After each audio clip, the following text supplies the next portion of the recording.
علم الإنسان ما لم يعلم۔ بسم اللہ الرحمن الرحیم۔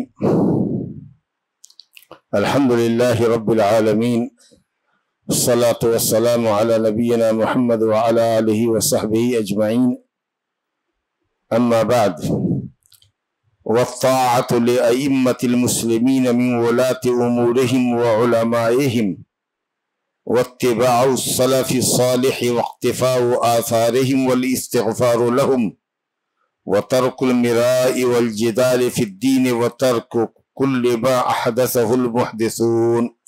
مؤلف رحمۃ اللہ علیہ صحابہ کرام کی فضیلت اور ان کے تعلق سے بعد والوں پر جو ان کا احترام اور ان کی ثنا واجب ہے، اس کا ذکر کرنے کے بعد فرما رہے ہیں کہ اہل سنت والجماعت کا عقیدہ ہے کہ وہ ائمۃ المسلمین مراد ان سے من ولاۃ امورہم و علمائہم، ائمۃ المسلمین سے مراد مسلمانوں کے امور کے ذمہ داران، حکمراں، سلاطین، شاہان وقت اور ان کے علماء کی اطاعت کرتے ہیں۔ اللہ رب العالمین کا ارشاد ہے، یا ایہا الذین آمنوا اطیعوا اللہ واطیعوا الرسول واولی الامر منکم، اے ایمان والو، اللہ کی اطاعت کرو اور اس کے رسول کی اطاعت کرو، اور جو تم میں امر والے ہیں، حکم والے ہیں، شان والے ہیں۔ جمہور علماء کے نزدیک، جمہور مفسرین کے نزدیک اس سے مراد، اولی الامر سے مراد امراء اور سلاطین ہے۔ یہی قول حضرت ابو ہریرہ رضی اللہ عنہ کا ہے، حضرت عبداللہ بن عباس کا ہے، اور جمہور تابعین کا، ومن بعدہم، اور حضرت جابر بن عبداللہ، اور ایک قول حضرت عبداللہ بن عباس کا، اور کئی دوسرے علماء کا ہے کہ وہ اولو الامر جو ہے وہ علماء دین ہے، فقہاء ملت ہیں۔ الحمدللہ دونوں قول میں کوئی منافات نہیں ہے، کوئی تعارض نہیں ہے۔ علماء بھی ہمارے نزدیک قابل احترام ہے، واجب الاحترام ہے، اور ہمارے مسلم حکمراں مسلم ملکوں کے اندر جو ہیں وہ بھی ہمارے لیے قابل احترام اور واجب الاتباع ہیں۔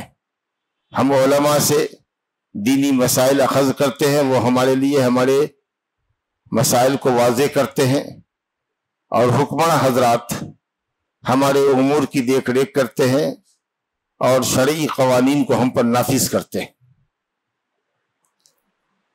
دونوں کو ہمیں سننا ہے، دونوں کی اطاعت کرنی ہے، جیسا کہ اللہ نے فرمایا وَأُولِي الْأَمْرِ مِنْكُمْ، لیکن ایک شرط کے ساتھ، اور وہ شرط یہ ہے کہ ہمارے علماء اور امراء اللہ اور اس کی رسول کی مخالفت کا حکم نہ دیں، کیونکہ اولی الامر کی اطاعت مستقل اطاعت نہیں ہے، وہ اللہ اور اس کے رسول کی اطاعت کے تابع۔ یا ایھا الذین آمنوا اطیعوا اللہ واطیعوا الرسول، یہ دونوں اطاعتیں مستقل ہیں۔ وَأُولِي الْأَمْرِ مِنْكُمْ، چاہے علماء ہو یا امراء ہو یا دونوں ہی ہوں، دونوں کی اطاعت بھی ہم پر واجب ہے، لیکن اللہ اور اس کے رسول کی اطاعت کے ضمن میں، اللہ اور اس کے رسول کی اطاعت کے تابع ہو کر۔ اگر علماء قرآن اور حدیث کے واضح نصوص اور دلائل کے خلاف فتویٰ دیں تو ہم ان کے فتوے سے ہاتھ اٹھا لیں۔ اسی طریقہ سے ہمارے امراء سلطنت، مسلمانوں کے حکمراں شریعت کے خلاف فیصلہ کرے، شریعت کے خلاف کوئی آرڈیننس جاری کرے، کسی منکر کو مباح کر دے، تو ہم ان کا حکم ماننے کے مکلف ہرگز نہیں ہیں۔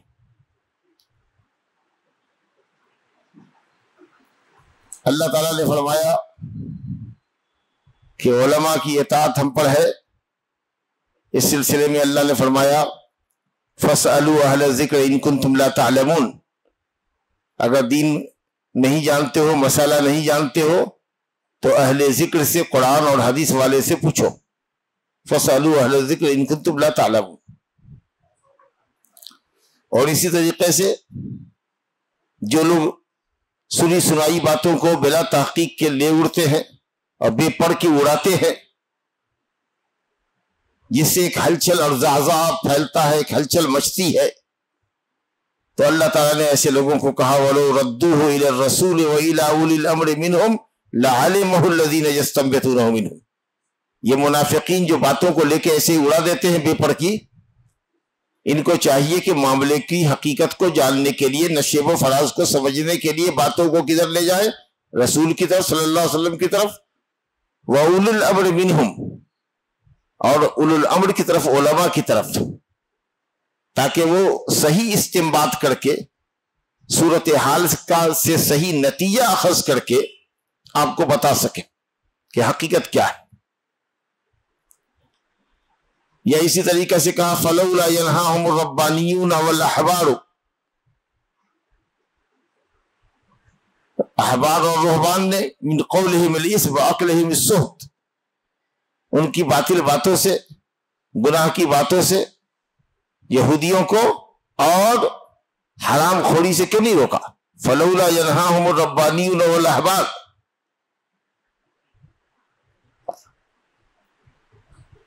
ربانیین، ربانی سے ہے ایسا عالم جو دین کا علم رکھتا ہو، دین پر عمل کرتا ہو، رب کی طرف نسبت ہے. عالم ربانی رب تعالیٰ کے احکام پر عمل کرتا ہو، صاحب دین تقوی عالم ہو. یا ربانی تربیت سے ہے وہ عالم جو چھوٹے چھوٹے علم کو پہلے بیان کرے، اس کے بعد بڑا علم بیان کرے، لوگوں کی عقل اور سمجھ کے مطابق علم دے، لوگوں کی تربیت اسی حساب سے کرے. ظاہر ہے کہ کلاس 1 کے بچوں کو ہم کلاس 8 کے بچوں کا علم نہیں دے سکتے، وہ نہیں سمجھے گا. تو جس طرح کے لوگ ہوں اسی حساب سے ان کی تعلیم اور تربیت ہونی چاہیے، اس لیے ربانی. تو بہرحال یہ کیوں نہیں روکتے ہیں لوگوں کو گناہ سے، یہودیوں کو گناہ سے، حرام خوری سے، سود خوری سے کیوں نہیں روکتے؟ یہ علماء کا احترام ہے اسلام کے اندر کہ علماء سے آدمی کو، عوام کو جڑ کے رہنا چاہیے. کوئی مسئلہ ہو، کوئی فکرہ آئے، کوئی فتنہ آئے، کوئی نئی بات آئے، کوئی نیا نظریہ آئے، تو اس پر کوئی تبصرہ کرنے سے پہلے کہ جائز ہے ناجائز ہے، اور کچھ ڈیسیزن لینے سے پہلے بڑے عالموں کی طرف رجوع کرنا چاہیے، ان سے پوچھنا چاہیے کہ یہ کیا ہے، اس کی کیا حقیقت ہے. سمجھ گئے؟ بعض خرابی بسیار بہت زیادہ جب معاملہ بگڑ جاتا ہے تب عالموں کی طرف رجوع ہوتے ہیں.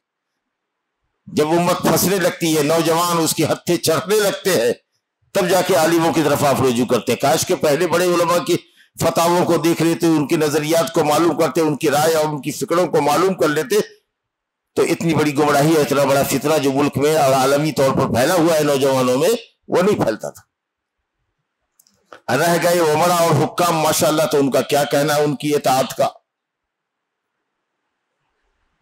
وہ تو اس آیت کے اندر سر فہرست اولو الامر میں داخل نہیں ہے، کیونکہ امر والے اور آرڈر والے تو وہی ہیں، انہی کا آرڈر چلتا ہے. اور حدیثوں کے اندر بہترین حدیث ہے طاعت ولی الامر کے تعلق سے، حکمراں کی اطاعت کے تعلق سے دنیا بھر کی حدیثیں موجود ہے. صحیح حدیث ہے، صحیحین میں دیکھ لیجیے، ایک بڑا مجموعہ حدیث کا مل جائے گا. صحیحین میں ایک روایت ہے، حضرت عبداللہ بن عمر رضی اللہ عنہ کی ایک حدیث سناتے ہیں آپ کو. السمع والطاعة على المرء المسلم فيما أحب وكره ما لم يؤمر بمعصية فإذا أمر بمعصية فلا سمع ولا طاعة. کہا مسلمانوں کے اوپر واجب ہے کہ وہ اپنے ولی امر کی سنیں اور ان کی اطاعت کریں. سمع و طاعت واجب ہے علی المرء المسلم، مسلمان پر، فیما احب وکرہ، چاہے حاکم کا حکم تمہارے من کے مطابق ہو کہ من کے خلاف. بس ایک شرط دیکھنی ہے، ما لم یؤمر بمعصیہ، بشرطے کہ وہ نافرمانی، معصیت کا حکم، گناہ کا حکم نہ دے. فَإِذَا أُمِرَ بِمَعْصِيَةٍ، اور اگر گناہ کا حکم دیا جائے، فَلَا سَمْعَ وَلَا طَاعَةَ، نہ سنو نہ پیروی کرو. صحیحین میں یہ روایت ہے حضرت علی رضی اللہ عنہ سے، إِنَّمَا الطَّاعَةُ فِي الْمَعْرُوفِ، بڑی باتوں کے اندر اطاعت. صحیح مسلم میں حضرت ابو ذر غفاری رضی اللہ عنہ کی حدیث ہے کہ ہمارے خلیل محمد صلی اللہ علیہ وسلم نے ہمیں نصیحت کی کہ النسمع ونطیع ولو کان عبدا مجدع الاطراف، ہم سنیں اور اطاعت کریں چاہے ہمارا حاکم غلام کیوں نہ ہو اور اس کے اعضاء کٹے کیوں نہ ہو، ہاتھ پاؤں کٹا کیوں نہ ہو، ناک کان کٹی کیوں نہ ہو، مشوہ الخلق ہو، بدصورت ہو، عبدن حبشی کیوں نہ ہو، اگر وہ تمہارا امیر بنا دیا گیا ہے، حاکم بنا دیا گیا ہے، تو اس کی سب اطاعت واجب ہے، لازم ہے۔ کہا یا رسول اللہ اگر ہمارے حکمراں ظلم کرے، کہا اگرچہ ظلم کرے، اگرچہ تمہاری پیٹھ پر کوڑے رسید کرے، تمہارا مال لے لے، پھر بھی تمہارے اوپر ان کی سب اطاعت واجب ہے، تم ان کا حق ادا کرو، ان کی سب اطاعت کرو، اور اگر وہ تمہارا حق نہیں دیتے تو اپنے حق کا سوال اللہ سے کرو۔ اس لیے ولی امر کی اطاعت واجب ہے۔ اگر کچھ ان کو نصیحت کرنی ہو، کسی بات پر ان کو متنبہ کرنا ہو، تو رفق کے ساتھ، نرمی کے ساتھ ان کو متنبہ کرنا چاہیے، اور تنہائی میں سری طور پر کرنا چاہیے۔ کبھی بھی علانیہ طور پر کھلم کھلا اسلامی حکمرانوں کے خلاف بولنا بغاوت کرنا ہے، اور وہ مولوی اسی لائق ہے کہ اس کو جوتا لگا کر کے بند کیا جائے جیل میں، اور جب تک دماغ ٹھکانے نہ آئے اس وقت تک اس کو باہر نہ نکالا جائے، کیونکہ وہ ملک کے امن کو درہم برہم کر رہا ہے۔ اگر حاکم کو کچھ کہنا ہو تو خود کہہ سکتے ہو تو کہو، نہیں تو کہنے والوں سے کہو جو جن کی پہنچ وہاں تک ہے، وہ اس کا ہاتھ پکڑے، تنہائی میں لے جائے، اس کو نصیحت کرے، اور اگر وہ سنتا ہے تو ٹھیک ہے، نہیں سنتا ہے تو اس عالم نے اپنی ذمہ داری ادا کر دی، اب یہاں سے تمہارا کام ختم ہو گیا۔ یہی وفاداری ہے۔ اور اگر تمہارے پاس خیر خواہانہ جذبہ ہے، یا کوئی بھی مسلمان اپنے حکمراں کا واقعی صحیح معنی میں خیر خواہ ہے، تو اس پر لازم ہے کہ اس کے لیے دعا کرے، اللہ ہمارے حکمرانوں کو اچھی توفیق دے، غلط سمت میں جا رہے ہیں اللہ ان کو اپنے دین کی طرف پلٹا دے، ان کے رفقا کو، ان کے مشیر کار کو اللہ اچھی توفیق دے کہ وہ ان کو صحیح راستے پر لے آئے، یہ دعا کرو۔ حضرت فضیل ابن عیاض بڑے تابعی ہیں، بزرگ تابعی ہیں، وہ اور امام محمد ابن حنبل رحمۃ اللہ علیہ کہتے ہیں، امام اہل سنہ، کہ اگر ایک دعا بھی ہماری گارنٹیڈ ہو اللہ کے نزدیک کہ وہ سنی جائے گی، تو ہم اپنی اس دعا کو اپنے حکمرانوں کے صلاح اور درستگی کے لیے استعمال کریں گے، کہ اللہ ہمارے حکمرانوں کو درست کر دی، کیونکہ ان کی درستگی سے رعیت کی درستگی، سمجھا؟ اور علامہ ابو محمد حسن البربہاری کہتے ہیں کہ اگر کسی شخص کو دیکھو کہ اگر وہ حکمراں کی مخالفت اور مذمت کر رہا ہے تو سمجھو کہ وہ بدعتی ہے، فسادی ہے، اور دیکھو کہ حکمراں کی تعریف کر رہا ہے، اس کا ذکر خیر کر رہا ہے، اس کے حق میں دعا کر رہا ہے، تو سمجھو کہ وہ اہل سنت ہے۔ یہ پہچان ہے بدعتی کی۔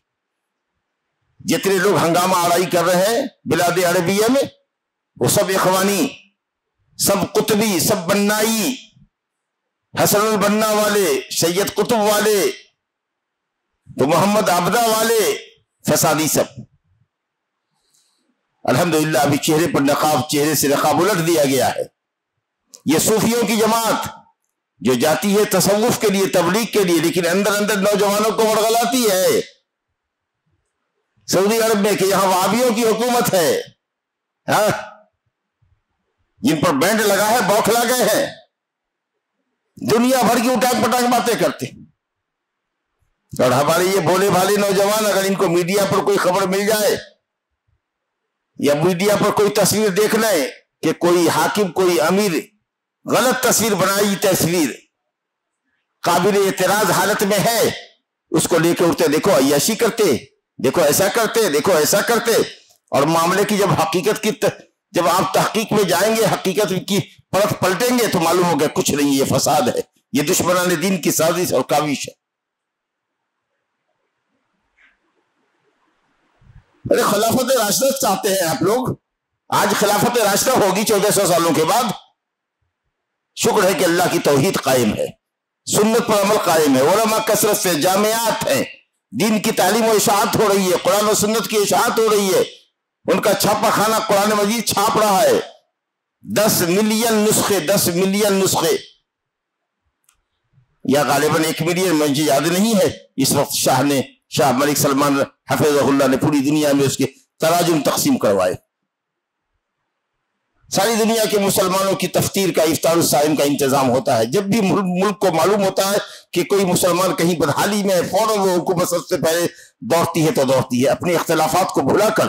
جس ملک کی سب سے پہلی مدد ترکی اور سیریا کے زلزلے میں پہنچی وہ سعودی عرب تھا، اور شاید پورے دنیا کی دولت ایک طرف ملا دی جائے، ان کی امداد ایک طرف ملا دی جائے، اور سعودی عرب اور خلیجی ممالک کی امداد ایک طرف ملا دی جائے تو وہ اضعاف مضاعفہ ہوگی۔ الحمدللہ ما زال الخیر موجود، اللہ کا فضل ہے، بہت خیر موجود ہے، لیکن ایسا نہیں ہے کہ خلافت راشدہ ہے۔ کچھ غلطیاں، کچھ کوتاہیاں ہیں، اللہ سے دعا کریں، علماء موجود ہے، اور ہم نے یہ بھی دیکھا ہے کہ صاحب وہاں کے عمرا اور حکمراں ایسے ہیں جو علماء کی تقبیل کرتے ہیں، مشائخ کے سر کا بوسہ لیتے ہیں، جھکنے نہیں دیتے مشائخ کو، خود مشائخ کے سامنے جھک کر کے ان کے سر کا بوسہ لیتے ہیں، اپنے حواشی کو پیچھے کر دیتے ہیں تاکہ ہماری آمد سے مفتی کو پتہ نہ چل جائے کہ ولی عہد آ رہا ہے، تاکہ وہ اٹھ کے کھڑے ہوں اور میرے سر کا بوسہ لینی چاہے۔ ہٹو تم ہٹو، میں خاموشی سے جاتا ہوں، ان کے سر کا بوسہ لیتا ہوں، پھر ان کو بتاتا ہوں کہ میں محمد بن سلمان ہوں۔ لا الہ الا اللہ۔ بہرحال یہ اہل سنت والجماعت کا عقیدہ، اس عقیدے کو یاد رکھو۔ بغاوت کرنے والے، حکمراں کے خلاف بغاوت کرنے والے کبھی بھی اہل سنت نہیں ہو سکتے، جب تک کہ کفر صریح نہ ہو اور ملک میں اتنے لوگ اس حاکم کے باغی نہ ہو کہ ان کا تختہ پلٹ کر دیا جائے۔ جب تک اس بات کا غالب گمان نہ ہو اس وقت تک بچے رہو، ورنہ فوضا ہوگا، فساد ہوگا۔ اگر کسی کو حاکم نہیں مانیں گے فساد ہوگا، اٹھا پٹک ہوگی، گولیاں چلیں گی، بے قصور لوگ مارے جائیں گے، امن امان درہم برہم ہو جائے گا، تو جو کچھ بھی ہو رہا ہے وہ بھی نہیں ہوگا۔ آپ سمجھ رہے ہیں نا؟ اسی یہ مسئلہ کوئی آسان مسئلہ نہیں ہے، یہ اس وقت کا سب سے بڑا سلگتا ہوا مسئلہ ہے۔ ولاۃ امور کے خلاف جو ہنگامہ آرائی ہے بلاد عربیہ میں، اس کو الربیع العربی کا نام دے رہے ہیں، اسپرنگ آف عرب، بہار عرب۔ ہنگامہ مچاؤ، خونی کھیل دیکھو اور انجوائے کرو۔ سوچ سکتے ہیں آپ کہ یہ کہاں کی فکر ہے؟ ریموٹ کس کے ہاتھ میں ہے؟ نعوذ باللہ من ذالک۔ ولاۃ امر کی اطاعت کرو، نصح و خیر خواہی کرو۔ نبی صاحب نے فرمایا دین النصیحہ، دین خیر خواہی کا نام ہے۔ تو صحابہ نے پوچھا کس کے لیے یا رسول اللہ؟ قال للہ ولکتابہ ولرسولہ ولأئمۃ المسلمین وعامتہم۔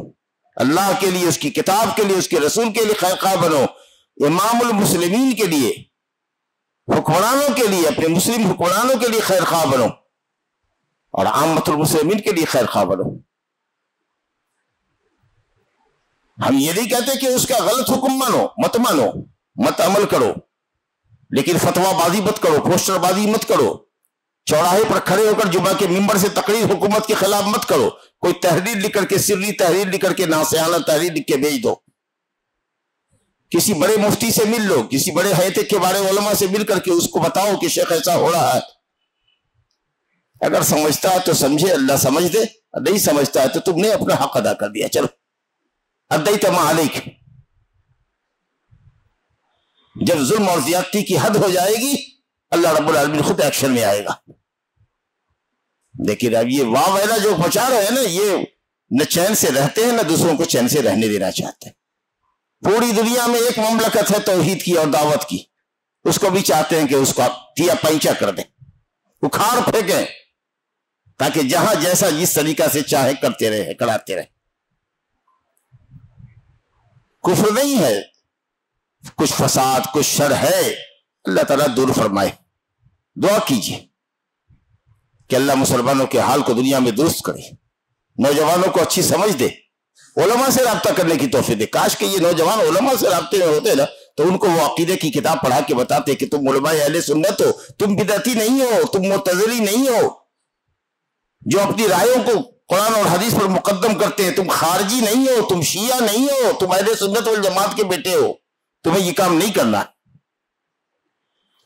فرمایا واتباع السلف الصالح، اہل سنت والجماعت کی پہچان یہ ہے کہ وہ سلف صالحین کی پیروی کرتے ہیں۔ سب سے بڑے اور سب سے پہلے سلفی کون ہیں؟ ہمارے محمد صلی اللہ علیہ وسلم، اور اس کے آپ کے بعد آپ کے اصحاب کرام۔ ہم نبی صلی اللہ علیہ وسلم کے اور صحابہ کرام کے پیروکار ہیں۔ علیکم بسنتی وسنت الخلفاء الراشدین المہدیین من بعدی، اے لوگوں میری سنت پر عمل کرو اور میرے بعد میرے خلفاء راشدین کی سنت پر عمل کرو۔ فرمایا آپ نے کہ لوگ 73 فرقوں میں بٹ جائیں گے، سب جہنمی ہوں گے سوائے ایک فرقے کے۔ کہا کون ہے یا رسول اللہ؟ کہا الجماعہ، وہ جو میرے طریقے پر ہے، وہ جو میرے طریقے پر ہے، نبی صلی اللہ علیہ وسلم کے طریقے پر، صحابہ کے طریقے پر ہے۔ جماعت سے صحابہ کرام کی جماعت، جو لوگ مومنین کے راستے کی پیروی کرتے ہیں۔ قرآن مجید کے نزول کے وقت میں کون مومنین موجود تھے؟ صحابہ کرام۔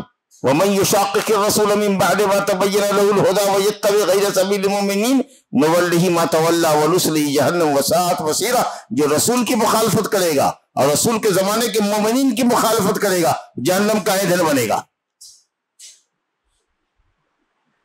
تو یہ سلف صالحین کی پیروی کرو، وہ حق پر تھے، وہ حق پر تھے۔ حضرت عبداللہ بن مسعود رضی اللہ عنہ کہتے ہیں کہ تم میں کا کوئی اگر کسی کو اسوہ اور نمونہ بنانا چاہتا ہے تو وہ اصحاب رسول اللہ صلی اللہ علیہ وسلم کو اسوہ حسنہ بنائے، کیونکہ وہ دلوں کے اعتبار سے بڑے نیک، علم کے اعتبار سے بڑے گہرے، تکلفات سے بہت دور، سیرت کے اعتبار سے بہت اچھے، اخلاق کے اعتبار سے بڑے پاکیزہ۔ دنیا میں اللہ نے جن کو محمد صلی اللہ علیہ وسلم کی صحبت و رفاقت کے لیے منتخب فرمایا، نبی کی صحبت و رفاقت کے لیے، نبی کی دوستی کے لیے، نبی کی صحبت کے لیے جس کو منتخب فرمایا، اس سے اچھی کوئی جماعت دنیا کے نقشے پر نہیں ہو سکتی تھی۔ تو نبی صلی اللہ علیہ وسلم اور صحابہ کرام اور بھلائی کے ساتھ ان کی پیروی کرنے والے تابعین، تبع تابعین اور آج کے علماء اور بعد کے علماء، یہ ہمارے لیے آئیڈیل ہیں۔ نہ وہ جو صحابہ کے منہج سے ہٹ کر قرآن و حدیث کی من مانی تعویل کرتے ہیں، تعویل نہیں کرتے، تحریف کرتے ہیں، معنی کو غلط بتاتے ہیں، متشابہات سے دلیل پکڑتے ہیں، شبہات آپ کے سامنے پیدا کرتے ہیں، تل کا تار بنا کر کے آپ کی جذبات سے کھیلتے ہیں اور آپ کو جذباتی بناتے ہیں، آپ کے دل میں نفرت کی چنگاری سلگاتے ہیں متشابہات کے ذریعے، شبہات کے ذریعے، والعیاذ باللہ۔ تو کہا کہ سلف صالحین کی پیروی کرو، ان کے نشان قدم کی پیروی کرو، والاستغفار لہم، اور ان کے لیے دعائے مغفرت کرو۔ اللہ تعالیٰ نے مہاجرین اور انصار کا ذکر کرنے کے بعد پسندیدہ لوگوں کے تیسرے طبقے کو بتایا ہے، والذین جاءوا من بعدہم یقولون ربنا اغفر لنا ولاخواننا الذین سبقونا بالایمان، اے رب ہم کو بخش دے اور ہمارے ان لوگوں کو جو ہم سے پہلے اسلام لائے۔ اور ظاہر ہے کہ سب سے پہلے اسلام لانے والے کون ہیں؟ صحابہ کرام، انصار و مہاجرین و انصار، تو وہ تو بدرجہ اولا اس میں داخل ہیں۔ وَلَا تَجْعَلْ فِي قُلُوبِنَا غِلًّا لِّلَّذِينَ آمَنُوا، اور اے اللہ کسی ایماندار کے تئیں ہمارے دل میں کینہ کپٹ نہ رکھ جو تیری توحید پر ہو، تیری نبی کی رسالت پر ہو، جو بدعتی نہ ہو، جو خارجی نہ ہو، جو قبر پرست نہ ہو۔ صحیح العقیدہ مسلمانوں کے لیے اللہ ہمارے سینے کو بے کینہ بنا۔ وَلَا تَجْعَلْ فِي قُلُوبِنَا غِلًّا لِّلَّذِينَ آمَنُوا رَبَّنَا إِنَّكَ رَءُوفٌ رَحِيمٌ، کہ دعائے استغفار کرو۔ وَتَرْكُ الْمِرَاءِ وَالْجِدَالِ فِي الدِّينِ، اور اہل سنت والجماعت کا عقیدہ ہے کہ دین کے اندر بحث اور تکرار مت کرو، دین کے اندر بحث اور تکرار نہ کرو ایسے لوگوں سے جو شبہات لے کر آتے ہیں، خوارج ہیں، شیعہ ہیں، قبوری ہیں، بدعتی ہیں، شکوک و شبہات لے کر تم سے بحث کرتے ہیں، باطل کے ساتھ جنگ کرتے ہیں، دلائل نہیں ہے، صحیح دلائل پیش کرو، نہیں مانتے، کہو حدیث شریف میں آئے، کہتا حدیث نہیں مانتے، کہیں کو آپ سے بحث کرنا جب آپ حدیث نہیں مانتے تو جائیے، ٹھیک ہے، ہم ایسے لوگوں سے بحث نہیں کرتے۔ تو جو دین میں بلا دلیل کے بحث کرتا ہو آپ اس کے منہ مت لگو،